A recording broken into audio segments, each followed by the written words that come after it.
اور ایک بات یہ بھی سمجھ لینی چاہیے کہ جب ہمارے گھر میں چنگاری سلگے گی، شعلہ بنے گا، اس کا دھواں بڑے تو وہ شعلہ جو ہے گزر جائے گا، وہ پھر پوری دنیا کو اپنے لپیٹ میں لے لے گا، اور عالمی امن جو ہے اس کو شدید جو خطرات لاحق ہے وہ اس سے بچا نہیں جا سکتا۔ اچھا یہ ہو گیا۔ دوسرا اٹامک پاور کا آپ نے ذکر کیا، دونوں طرف، اس طرف ہندوستان اور اس طرف پاکستان۔ پاکستان ہمارا بہترین وکیل سمجھا جا رہا تھا۔ یہ جو پچھلے 5-7 سالوں میں جو حالات و واقعات ایک دم سے تبدیل ہو رہے ہیں، اس پہ پاکستان کا جو کردار ہے، اس پہ بحثیت کشمیری آپ مطمئن ہیں؟ حکومت پاکستان کی بات کر رہا ہوں، پاکستان کے عوام کی بات نہیں کر رہا، عوام کے دل جو ہے وہ کشمیری کے ساتھ، میں بڑے کھلے لفظوں میں آپ کو بتا رہا ہوں کہ کشمیری وہ لوگ ہیں جنہوں نے یہ جو برصغیر کی تقسیم کا مرحلہ آیا، اس میں پاکستان کے لیے جدوجہد کی۔ میں شاہرخ صاحب کی بات نہیں کر رہا، لیکن کشمیری مسلمانوں کی میں بات کر رہا ہوں، اور ہمارے لاکھوں لوگ شہید ہوئے، 5 سے 6 لاکھ کشمیری، 6 لاکھ، 6 لاکھ کشمیری، اور اب تو یہ تعداد اب 10 لاکھ سے بھی بڑھ چکی ہے۔ یہ تو وہ ہے جو ریکارڈڈ ہے، جو نہیں ریکارڈ، جو گم شدہ ہے، جو لاپتہ ہے، جو افواج ہو گئے ہیں، یہ ساری چیزیں 10 لاکھ سے ہو چکی، یہ 10 لاکھ سے کہیں زیادہ جانیں جو ہماری ضائع ہوئی، یا جانے لوگ شہید ہوئے، اور لوگ اپاہج ہو گئے، معذور ہو گئے، اور ذہنی معذور ہو گئے بے شمار لوگ۔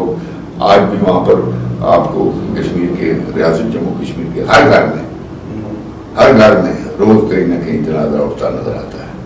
اور وہاں پر یہ بھی میں آپ کو بتا دوں کہ وہ جو جب وہ جنازہ اٹھتا ہے تو وہ پاکستان کے پرچم میں اس کو یہ دنیا کی ایک تاریخ رقم کی جا رہی ہے کہ ایسی پاکستان کے پرچے میں سپرد خاک کیا جاتا ہے، لیکن ہندوستان کے پرچے میں کوئی کشمیری دفن نہیں ہوتا۔ یہ بات بھی سوچنے والی ہے۔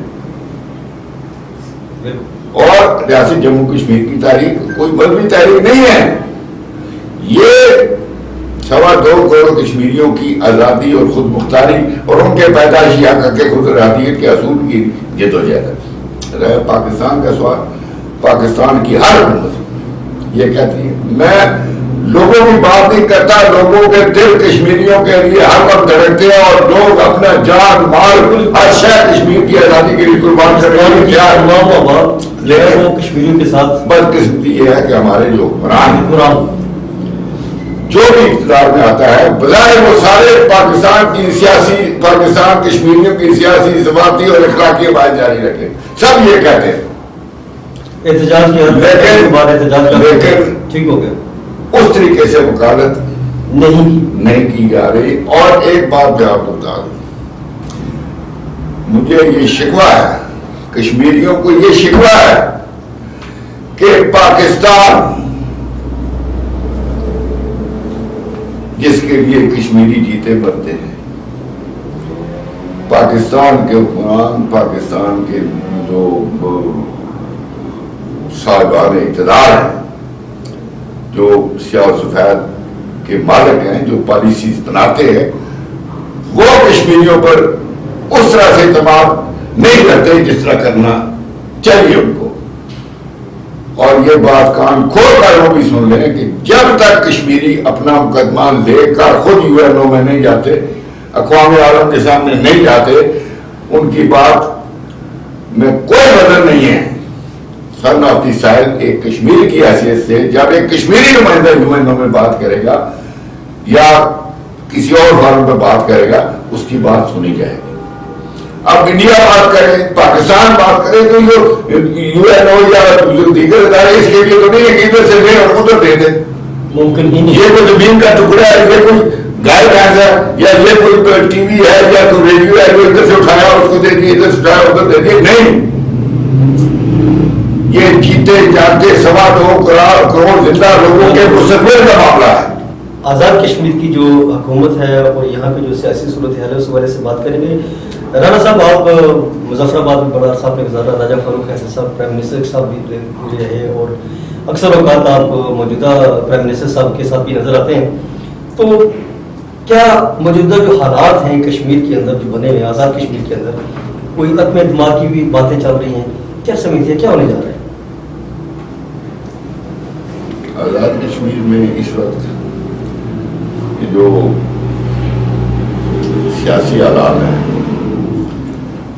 بدقسمتی سے آزاد کشمیر میں اپنی حکومت کے آغاز سے لے کر اب تک جو پاکستان تحریک انصاف کی حکومت ہے وہ کوئی ایسے اقدامات نہیں اٹھا سکی جس سے لوگوں میں یہ تاثر ہوئے کہ آزاد کشمیر کے اندر ایک ختم ہو رہے ٹھیک کہا آپ نے کہ یہ پہلی حکومت میں ہم نے دیکھی ہے کہ جس نے اپنے ہی وزیر اعظم کو اپنے ہی بندے سے تحریک اعتماد کے لیے فارغ کرا کے دوسرے بندے کو لایا. یہ تو میں نے اور جس کو دیکھا ہے وہ بھی عجیب و غریب ایک قصہ کہانی ہے، ایک تماشا نظر آتا ہے. صبح کچھ شام کچھ وہ اپنے ہی بندوں کو مختلف القاب سے نوازتے ہیں.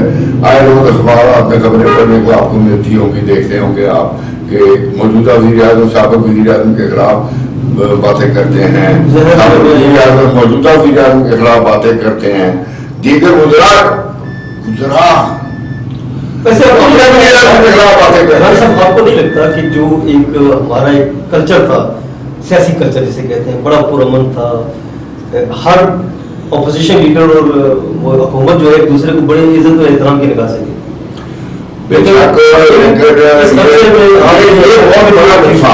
یہ بہت بڑا نقصان ہوا ہے آزاد کشمیر کے اندر. سیاسی رواداری اور ایک دوسرے کو برداشت کرنے کا جو ایک روایت چلی آ رہی تھی پچھلے طویل عرصے سے، پہلی دفعہ وہ بھی پامال ہو. اور اب میں کیا کہوں کہ کون کون سے الفاظات سے القابات سے نوازا جا رہا ہے ایک دوسرے. رہی بات تحریک عدم اعتماد کی، اپوزیشن کے پاس جو فگر ہے اس وقت خاصا بڑا فگر ہے. ان کو 6 بندے چاہیے کہ وہ اس حکومت کو تحریک عدم اعتماد کے ذریعے چلتا کر دے. لیکن اب صورتحال ایسی ہے کہ یہ جو صاحب ہیں وزیر اعظم صاحب، ان کے پاس دھن دولت بہت ہے. اچھا. اور اسی دھن دولت کے بدولت یہ اقتدار میں آئے ہیں، اسی دھن دولت کی بدولت یہ سیاست میں آئے. انہوں نے پہلے اسمبلی کی سیٹ جیت لی، اپنا حلقہ چھوڑ کر دوسرے حلقے میں گئے، پانی کی طرح انہوں نے پیسہ پایا. پھر انہوں نے پولیٹیکل بڑے بڑے لیڈر جو ہے، میں نام نہیں لیتا، بڑے بڑے لیڈر جو ہیں ان کے اوپر انہوں نے انویسٹ کی. نہیں، وہ تو کہتے ہیں کہ میں اپنی کارکردگی کی بنیاد پہ جو ہے وہ میرے بھائی کیا کارکردگی کی ہے. یہ جو جب سے وہ وزیر اعظم بنے تب سے لے کر اب تک کوئی ایک ترقیاتی منصوبہ، کوئی ایک ایسا کام تو بتا دیں جو انہوں نے کیا ہو. کارکردگی ان کی اب کارکردگی کی پنجاب میں وہاں پہ وہ ایڈوائزر رہے ہیں وزیر اعلیٰ پنجاب. اب مجھ سے کیوں یہ بات کو کیسے ایڈوائزر بنے؟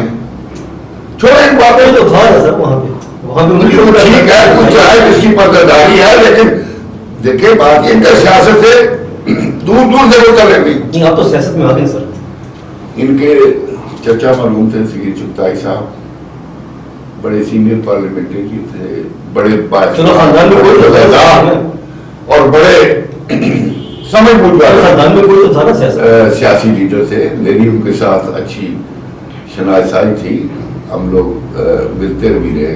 اللہ تعالیٰ نے ان کو زندگی نہیں دی اتنی، اور وہ ایک حادثے میں دنیا سے چل بسے. اللہ پاک ان کو کروٹ رات نصیب کرے آخرت میں، ان کی مغفرت و بخشش فرمائے. وہ بڑے عظیم آدمی تھے. یہ بھائی صاحب جو ہیں یہ تو آپ بزنس کرتے تھے، پھر وہاں سے ادھر آ گئے سعودی عرب سے یا ادھر سینٹوریس بنا لیا. سینٹوریس بنانے کے بعد پھر انویسٹمنٹ شروع ہو گئی، پولیٹیکل شوق چڑھ گیا. پھر وہ جناب وہ ایڈوائزر بن گئے. نہیں، یہ تو یہ دیکھیں ذاتی طور پر میں سردار تنویر ریاض کو ذاتی طور پر میں ان پہ کوئی وہ نہیں تنقید کر رہا. وہ بے شک انہوں نے بزنس امپائر کھڑی کی ہے اور ایک کامیاب بزنس مین ہے، میں ان کی تعریف نہیں رہ سکتا. لیکن سیاست ابھی تو ابھی وزیر اعظم بنے ہیں, آپ ان کو 5 سال پورا کرنا دیں, 5 سال میں دیکھیں کہ انہوں نے کیا پروجیکٹس دیے ہیں. دیکھیے میری بات ہے, یہ ہم کام کہتے ہیں, میں کون ہوں تو یہ کہنے والا 5 سال ضرور ماحول ان کے خلاف جو باتیں وہ ان کی طرف سے سامنے آ رہی ہیں. ابھی دیکھیں نا انہوں نے, اب میں کیا کیا بات کروں. دیکھیں ایک وزیر اعظم صاحب ہوتے ہیں, وہ اپنا سوابدیدی ان کا اختیار ہے, وہ اپنا اسٹاف ساتھ رہتے ہیں. یہ ابھی 3-4 مہینوں میں انہوں نے پیچھے ابھی ان کے 100 دن مکمل ہوئے, ابھی 125 دن بھی نہیں ہوئے ہوں گے, تو انہوں نے جناب جو بندے لگائے تھے پہلے نکال دیے, پھر ان کو ہٹا دیا. آگے ایک نوٹیفکیشن جاری ہوتا ہے, دوسرے نوٹیفکیشن اس کی واپسی پہ جاری ہو جاتا ہے, تو اور بندہ لگ جاتا ہے. یہ عجیب و غریب ایک ماحول. اچھا, اپوزیشن کو آپ بتا رہے ہیں کہ 6 لوگوں کی ضرورت ہے. اپوزیشن کے پاس ان کو 6-7 لوگوں کی چاہیے. کیا وہ فگر حاصل کر پائیں؟ فگر تو پورا ہے نہیں. دیکھیں وزیر اعظم صاحب نے اپنے سابق وزیر اعظم کو ناراض کر رکھا ہے, ٹھیک ہے. پھر ایک وزیر صاحب نے کابینہ کے اجلاس میں وزیر اعظم صاحب کی کلاس لے لی, پھر وزیر اعظم صاحب نے ان کو کابینہ سے فارغ کر دیا, پھر آپ ایسے مانگے کہ پھر ان کو وزیر بنا دیا. پھر ایک معزز رکن ہمارے بھائی ہے, دوست ہے, وہ قتل کیس میں ان کو سزا ہوئی ہے, وہ بیچارے جیل میں ہیں. اب وہ عدالتیں ان کا فیصلہ کریں گی. پھر اسی طرح کچھ اور لوگ ہیں جو ناراض ہیں. انہوں نے پارلیمانی سیکرٹری اور مشیر اور پتہ نہیں کتنے, اور یہ روز درجنوں کے ساتھ نوٹیفکیشن جاری ہوتے ہیں. وزیر اعظم سیکرٹری کی پہلی حکومت ہے جو وزیر اعظم سیکرٹری سے نوٹیفکیشن جاری کر رہی ہے, اور ڈیلی بیسس پہ وہ ہوتا ہے کہ جی دستیاب 2022 سے اس کے دستیاب بجٹ سے تنخواہ دی جائے گی. میں حیران ہوں کہ سروسز سے نوٹیفکیشن جاری ہوتے ہیں, سوابدیدی ہوتے ہیں, سیاسی کارکنوں کا حق ہے. وہ بیچارے سب کو میرے کیٹیگری تو نہیں مل سکتے, سب وزیر تو نہیں بن سکتے. لیکن پھر ان کو اس طرح سے نوازا جاتا ہے کہ وہ سرکاری خزانے سے اور ان کی خدمات کے عوض سوابدیدی جو ہوتے ہیں آئین میں معین ہیں, جو بجٹ میں موجود ہیں, ان پہ لگایا جاتا ہے. مگر یہ تو بجٹ سے باہر جا کے لگا رہے لوگوں کو, پتہ نہیں کتنے معاملے خصوصی لگا دیے, اور انہوں نے وہ مظفر آباد کا الگ ہے, مہدی پور کا الگ ہے, سدروتی کا الگ ہے, باغ کا الگ ہے, نیلم کا الگ ہے. کوئی عجیب و غریب سا کوئی سسٹم لے کر آئے ہیں یہ. اور پھر آپ کو میں بتاؤں کہ قانون ساز اسمبلی آزاد جموں کشمیر جو قانون سازی کا ادارہ ہے, اس کے اب تک کتنے اجلاس ہوئے ہیں, ان کی اکثریت یہ ہے, اکثریت اپوزیشن کے طلب کردہ اجلاس میں, اور حکومت اجلاس میں جاتی نہیں ہے. اچھا, یہ اب بھی اپوزیشن ریکوزیشن کی ہوئی ہے. اب یہ اپوزیشن اسمبلی توڑنے کے خوف سے شاید ریکوزیشن جمع کرا رہی ہے, یا قانون سازی کے اس پروسیس میں جانا چاہتی ہے. بظاہر تو وہ یہی کہتے تھے, لیکن جو خوف ہے وہ یہ ہے کہ کہیں وزیر مطلب اسمبلی میں توڑ, کیونکہ الیکشن میں جانے کے لیے تو کوئی بھی اختیار نہیں ہے نا. ابھی جب بات ہم بلدیاتی الیکشن کی کریں گے تو پھر میں کھل کر اور بھی باتیں کروں گا. لیکن یہ جو آزاد کشمیر کی موجودہ حکومت ہے, پاکستان تحریک انصاف نو ڈاؤٹ ایک اکثریتی پارٹی ہے, واحد اکثریتی پارٹی ہے, اور ان کو کسی کی حمایت کی ضرورت نہیں ہے. یہ حکومت بآسانی چلا سکتے ہیں, ان کے پاس اکثریت موجود ہے. لیکن وزیر اعظم صاحب پتہ نہیں کس ایجنڈے پر ہیں یا کون ان کے مشیر ہیں. سر فیڈرل میں حالات اتنے خراب ہوئے گئے ہیں, ان کی وہاں سے ختم ہو چکی ہے بیچاروں کی. فیڈرل میں جب آپ کی گورنمنٹ ہوتی ہے تو آزاد کشمیر کی گورنمنٹ بھی آہستہ آہستہ اس کے ساتھ دھڑک رہی ہوتی ہے. وہ بات بے شک حالات تبدیل ہو گئے ہیں. فیڈرل کے حالات کا آزاد کشمیر کے حالات میں کوئی شک نہیں اثر پڑتا ہے, لیکن ماضی میں ایسا موجود ہے, مثالیں موجود ہیں کہ یہ کیا کہتے ہیں اس کو وہ جن لوگوں کی بات کر رہے ہیں وہ تو بڑے میچور سیاست. چودھری مجید صاحب نے 5 سال پورے کیے, محمد نواز شریف صاحب کے طور پر. چلے 5 سال تک یہ بھی پورے کر دیں. اب مجھے بتائیں کہ ان سارے حالات کے تناظر میں ان کا فیوچر آپ کیسے دیکھ رہے ہیں؟ اندر یہی ٹکر رہی. ابھی دیکھیں, اب سیاسی بات آ جاتی ہے, مجھے کرنی پڑ رہی ہے. ابھی دیکھیں یہ پی ٹی آئی سے ان کا تعلق ہے. پاکستان میں پی ٹی آئی کی حکومت نہیں ہے. عمران خان لانگ مارچ کر رہے ہیں کس کے خلاف؟ Federal government. آزاد کشمیر کی حکومت یا آزاد کشمیر کی تحریک انصاف ابھی تک اس لانگ مارچ کے حوالے سے اس لانگ مارچ کے حوالے سے کوئی پلان نہیں کر سکے ابھی تک.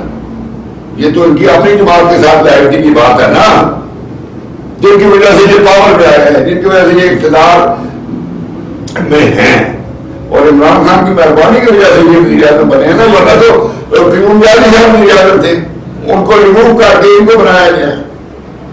بالکل صحیح کہہ رہے ہیں. آگے کیا بات ہوئی؟ نہیں، قیوم نیازی صاحب کو تو جیسے عثمان بزدار ایک کمزور آدمی کو اٹھا کے لا کے کھڑا کر دیا تھا، قیوم نیازی تو بیسکلی یہ بریسر سلطان محمود چودھری امیدوار تھے وزارت عظمیٰ کے، تو انہیں ایک ایسا بندہ چاہیے تھا جس کو آسانی سے اٹھا کے موو کر دیں. ان کو پریزیڈنٹ بنا دیا، اس کو پرائم منسٹر بنا دیا، بعد میں اس کو اٹھا کے پیچھے کر دیا، تنویر الیاس کو آگے لیا. حقیقت تو یہی ہے نا. اس سے سلطان محمود چودھری صاحب آزاد کشمیر میں تحریک انصاف کے صدر تھے. ان کی قیادت میں جماعت نے آزاد کشمیر میں الیکشن لڑا اور اکثریت حاصل کی. اس دیکھیں نا، صدر تھے لیکن آپ کی صدارت کی آواز کہاں تک بلند تھی؟ آپ اپنے فیصلے کرنے میں خود مختار تھے. پی ٹی آئی تو یہ کہتی ہے نا کشمیر کے فیصلے کشمیر میں ہوں گے. سر کہاں پہ فیصلے؟ عمل کی بات کچھ اور ہے نا. میں قوم کی بات کر رہا ہوں. ہم قوم اقتدار ہی تو ہے جس کی وجہ سے آج پی ٹی آئی کی حکومت جو ہے آزاد کشمیر میں ہونے کے باوجود نہ ہونے کے برابر. میں یہی کہنے لگا تھا کہ مجھے جو ہے آزاد کشمیر کے اندر حکومت نام کی کوئی چیز نظر نہیں آئی. آپ چونکہ مظفر آباد میں اسلام آباد میں ہوتے ہیں، آپ زیادہ بہتر سمجھتے ہوں گے. ساری باتیں ٹھیک ہے آپ کی. پی ٹی آئی کی حکومت کو ٹیک آف کرنا چاہیے تھا. مجھے افسوس ہو رہا ہے کہ ایک طویل عرصے کے بعد آزاد کشمیر میں لوگوں نے آزاد کشمیر میں اپنے تئیں کوشش کی تھی کہ یہاں بھی تبدیلی آئے، متاثر ہو کے عمران خان صاحب کے نعرے سے. تبدیلی تو آئی. آپ نے اسمبلی کے اندر سابق پرائم منسٹر کو اٹھا کے موبائل اٹھا کے مار دیا، گال گلوچ کر دی. تبدیلی تو آ گئی. یہ آزاد کشمیر کی سیاسی رواداری تبدیلی چل رہا ہے. آزاد کشمیر کی برداشت کی جو سیاست ہے اس کا تو تبدیلی کی بات کی ہے تو تبدیلی تو آئی نا. نہیں، اس تبدیلی سے تو میں معذرت چاہوں گا. یہ تبدیلی تو نہیں ہے، یہ تو پولرائزیشن ہے، یہ تو تباہی اور بربادی ہے. اسے تو تبدیلی نہیں کہا جا سکتا نا. میں تو دیکھیں، میں اس حق میں ہوں کہ تحریک انصاف اکثریتی پارٹی ہے، وہ اپنی حکومت کے 5 سال پورے کرے.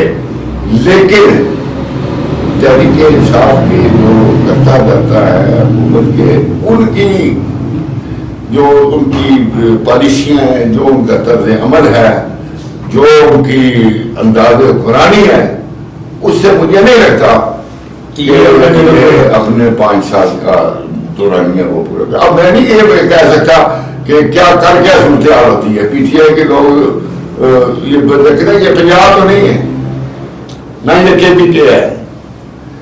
یہاں پر لوگوں کی سیاسی وابستگیاں جماعتوں کے ساتھ ہونے کے باوجود ذاتی وابستیاں، برادریوں کی وابستیاں، رشتہ داریاں، عزیزداریاں بھی ہیں، اور لوگ اپنے اپنے اراکین اسمبلی، اپنے اپنے حلقوں میں اپنے اپنے وزراء کے ذاتی ووٹ بینک بھی ان کے ہیں. رانا صاحب، آزاد کشمیر میں بڑی خوشحال بات ہے کہ تقریباً 30-35 سال بعد جو ہے وہ اقتدار میں منتقل ہو رہا ہے. بلکہ الیکشن کا اعلان ہو چکا ہے، لوگوں نے اپنے کاغذات بھی جمع کروا دیے. بڑے نوجوان پڑھے لکھے لوگ جو ہیں وہ آگے آ رہے ہیں. کیا سمجھتے ہیں آپ اپنی نظر سے، کیا دیکھ رہے ہیں؟ بڑا خوشائند دیکھ رہا ہوں جی. میں تو بڑا جوش و خروش ہے لوگوں میں. لوگ اپنے نمائندے منتخب کرنا چاہتے ہیں، تو اس لحاظ سے تو بہت اچھی بات ہے کہ آزاد کشمیر میں 32-33 سال کے بعد بلدیاتی الیکشن ہونے جا رہے ہیں. اب یہاں میں ایک بات کروں گا، شاید کسی کو بری لگ جائے. یہ جو بلدیاتی الیکشن ہے، بنیادی طور پر آزاد کشمیر عدلیہ کے حکم پر ہو رہے ہیں جناب. چلیں یہ سیاستدانوں کا کوئی کمال نہیں ہے اس میں. سیاستدان تو سنا ہے اس کو مزید ڈیلے کرنا چاہ رہے ہیں. میں وہی گزارش کر رہا ہوں کہ دیکھیں نا. اچھا سر مجھے سر یہ بتا دیں اگر بلدیاتی الیکشن ہوتے ہیں تو ان کا کیا جاتا ہے؟ میں اس طرف بھی آؤں گا. یہ بلدیاتی الیکشن جو ہے کسی بھی خطے کی بنیادی ضرورت ہوتے ہیں. چھوٹے چھوٹے مسائل لوگوں کو ہوتے ہیں. کسی کی سڑک نہیں ہے, کسی کی گلی نہیں ہے, کہیں اسکول نہیں ہے, کہیں کالج نہیں ہے, کہیں بجلی کا ایشو ہے, کہیں جناب نالی کا ایشو ہے. تو یہ جو ان کے مقامی نمائندے ہوتے ہیں وہ زیادہ بہتر طریقے سے ایک تو ویلیڈیٹ ہوتے ہیں اپنے حلقے سے, اپنے علاقے سے, اور دوسرا وہ پوری ذمہ داری سے اس طرف آتے ہیں اور لوگوں کے یہ کام ہوتے ہیں. اور اقتدار اور حکومت یا جو سرکار ہے اس میں عام آدمی جو ہے اس کو شرکت کا احساس ہوتا ہے. اب ہمارے یہاں روٹی کرنا رہتی ہے. آزاد کشمیر کے اندر جو ہمارے سیاسی لیڈران ہیں, نہایت ادب کے ساتھ یہ کہوں گا کہ 30 سال 32 سال آپ کو پتا ہے کتنی حکومتیں 5 سال کے بعد ایسا بھی ہوتا ہے کہ ایک 5 سالوں میں 4 حکومتیں بھی تبدیل ہو جاتی ہیں اور ہوئی ہیں. اور ابھی بھی اس موجودہ تنظیم میں بھی ابھی تک یہ تنظیم اعظم دوسرے وزیر اور تیسرا پتہ نہیں کب آ جائے. تو یہ ان لوگوں کے اختیارات کا ایشو ہے کیونکہ یہ گراس روٹ لیول پر جو الیکشن ہوتے ہیں تو لیڈرشپ ابھرتی ہے. آپ کے کہنے کا مقصد لیڈرشپ ابھرتی ہے وہ پھر جب کوئی میئر بنتا ہے, جب کوئی ضلع کونسل کا ایڈمنسٹریٹر چیئرمین بنتا ہے, اس کے پاس اختیارات ہوتے ہیں, لوگ اس کے ساتھ جڑتے ہیں, پھر اس کا بھی دل کرتا ہے اسمبلی کا الیکشن. اب جب وہ اپنے گھر میں کلاڑی نہیں مارنا چاہتے, وہ لوگ جو ہیں جو اس وقت الیکٹورل کالج اسمبلی کا جو ہے اس میں وہ اس کالج کو بڑھانا نہیں چاہتے. وہ نہیں چاہتے کہ نئے لوگ آگے آئے. یہ ان کا ایشو ہے, پرابلم بنیادی طور پر. حالانکہ وہ بھی لیجسلیٹر ہے, وہ مثالی کر رہا ہوں ان کا کام ہے. ڈیولپمنٹ کا آپ جو ہے وہ تو کارپوریشن ہو گیا, کارپوریشن ہے, ڈسٹرکٹ کونسل ہے, ادارہ نہیں کریں گے تو ووٹ کہاں سے لیں گے. کل وہ آ کے یہ تو کہتے ہیں نا آپ کی گلیاں میں نالی ہے, اس طرف جا نہیں رہے تھے آپ ٹکٹ جماعتیں دے رہی. اور آپ اس بات سے نظر کریں کہ ہر سیاسی جماعت بلدیاتی الیکشن میں اپنے امیدواروں کے انتخاب میں مشکلات کا شکار ہے. اور ہر وارڈ میں, ہر حلقے میں ایک پارٹی کے 2 3 4 امیدوار ہیں, اور وہ یہ اس بات کی دلیل ہے کہ لوگ بلدیاتی الیکشن میں حصہ لینا چاہتے ہیں, اور یہ بلدیاتی الیکشن ہونا چاہیے. بڑے بڑے پڑھے لکھے, لیکن ہمارے یہاں ایک اسٹوڈیو میں پسماندہ علاقے سے خاتون یہاں پہ آئی, وہ میٹرک کی صنعت کا اس کا کوئی ایشو تھا, تو اس کو ہم نے یہاں اس کا انہوں نے ٹھیک ہے پڑھے لکھے بلدیاتی الیکشن میں ابھی تو آپ کو امیدوار نظر آ رہے تھے جو اگر یہ میٹرک کی شاید نہ ہوتی یہ اس سے بھی 2 گنا زیادہ ہوتے امیدوار. ہاں بالکل, کہ جو پرانے گھڑپینچ ہے, پرانے جن کے پاس بڑا ووٹ بینک بھی, وہ میٹرک کی شرط کی وجہ سے الیکشن میں حصہ نہیں لے سکتے. اور یہ بھی تو فرق ماشا ہے کہ آپ قانون سازی کرے, وہاں کے لیے میٹرک ہونا ضروری نہیں ہے, اور آپ گلی ٹھیک کرائیں, یہ بڑی آپ ٹوٹی ٹھیک کرائے, میٹرک ہونا ضروری ہے. یہ بڑی تکلیف دہ بات بتا رہے ہیں. دیکھنا یہ دیکھیے میں کیا کہوں, ہم یہ تو دیکھیے تو قانون سازی کرنے والا کام ہے. اب اچھا ایک اور بات بتاؤں آپ کو, کریڈٹ لے رہے طریقے انصاف والے کیا الیکشن کرا رہے ہیں, اور خدا کے مطلب ابھی آپ آرڈیننس جاری کیا ہے الیکشن شیڈول کے بعد, جس کے تحت الیکشن کمیشن نے خواتین اور نوجوانوں کی جو 2 سیٹیں مخصوص کر رکھی تھی یونین کونسل میں, ضلع کونسل میں, بلدیہ میں, ان کو آپ نے ایک کر دیا. 50% آپ نے کم کر دیے ہیں. اور الیکشن کمیشن کے بھی سر کے جاؤں کہ آرڈیننس کے تحت انہوں نے وہ کم کر دیا